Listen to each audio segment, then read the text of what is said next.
Welcome to lecture number 25. We are studying basic electrical engineering, and part of it is covered in the course circuit analysis that we have started in spring semester.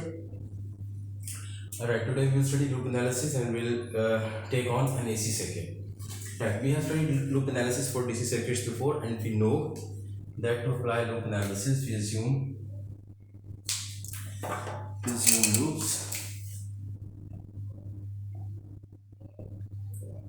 and and loop currents. The currents can be assumed as either clockwise or anti-clockwise. It's our choice. So here in this circuit we have only two loops. It's obvious. It's the first loop, the second loop, and we assume a current for each loop. For loop number one, we assume a current I1, and for loop number two, we assume I2. Right. So now we write KVL equations. So for loop number one, we know that we write for DC circuit analysis, we know that we write KVL equation for each loop. So let's write KVL equation for the first loop. For the first loop first, loop number one. This is the current, our assumed current enters from the negative side, its voltage rise, and we write voltage rise as negative. Plus, through this 1 ohm resistor, we have only I1 current flowing, so I1 times 1 plus through this J1 ohm inductor, we have two currents, I1 flowing downwards, I2 upwards. The net downward current is I1 minus I2 times J1 is equal to 0. So this is the equation for our loop number 1. We can rewrite this equation by joining the coefficients of I1 and I2 together. I1 is here, one of the coefficient is 1, the other is J1. So we can write as 1 plus J1 times I1 minus J1 times I2, and take this 10 minus 10 at an angle of 0 on the other side becomes 10 at an angle of 0. So we write it as equation number 1. Equation number 2 is simple and straightforward because in loop number 2 we have a current source of value 1 at an angle of 30. So if we have already studied in this circuit analysis that if we have a current source in the circuit, we don't write KVL equation for that, we'll assume the same current. If it is in the same direction positive and it's in the opposite direction, then it will taken as negative. So fortunately they are both in the same direction. So we'll write I2 is equal to 1 at an angle of 30 amperes. So this is equation number 2. Now we have two equations and two variables, I1 and I2, two variables and two equations. Equation number 1, equation number 2, two equations, two variables. So it's straightforward to solve. First put the value of I2 here, so then we'll have one equation, one variable. 1 plus J1, if converted into Poisson form, we have already studied that R would be square root of 1 plus square root of 1. This is square root of square of 1 plus square of 1, square root is square root of 2. And theta is inverse tan of 1, and we know that inverse tan of 1 is 45. So this can be written as 2 at an angle of 45. I1 minus J1 can be written as 1 at an angle of 90 in polar form. I2 is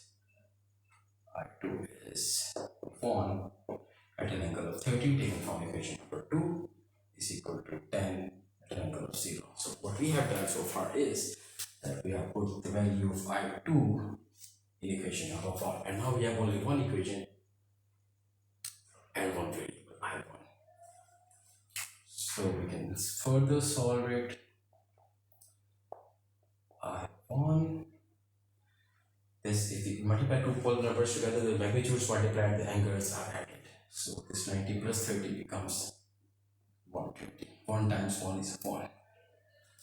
So this can be taken on the other side, becomes 1 at an angle of 120 plus 10 at an angle of 0.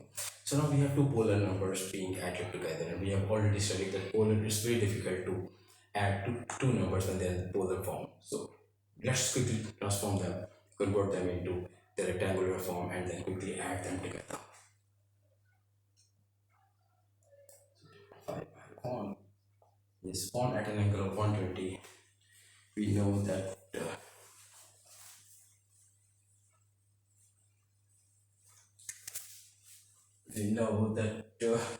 x, the rectangular, the real number is computed as r cos theta, r cosecant of theta.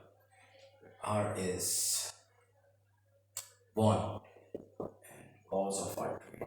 Cosecant of 120 is minus 1 by 2, and y can be written as r sine of theta sine of 120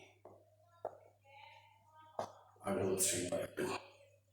So this number can be converted as minus 1 by 2 plus under root 3 by 2 into j, because it's imaginary number, plus this tan at an angle of 0 can be written as tan.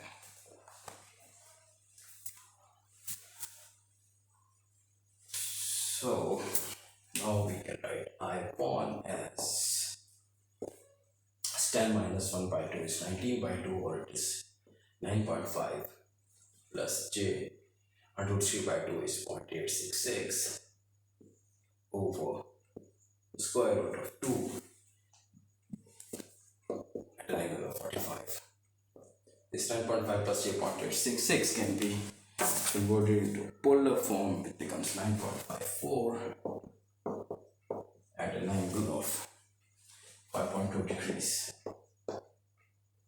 over square root of 2 at an angle of 45.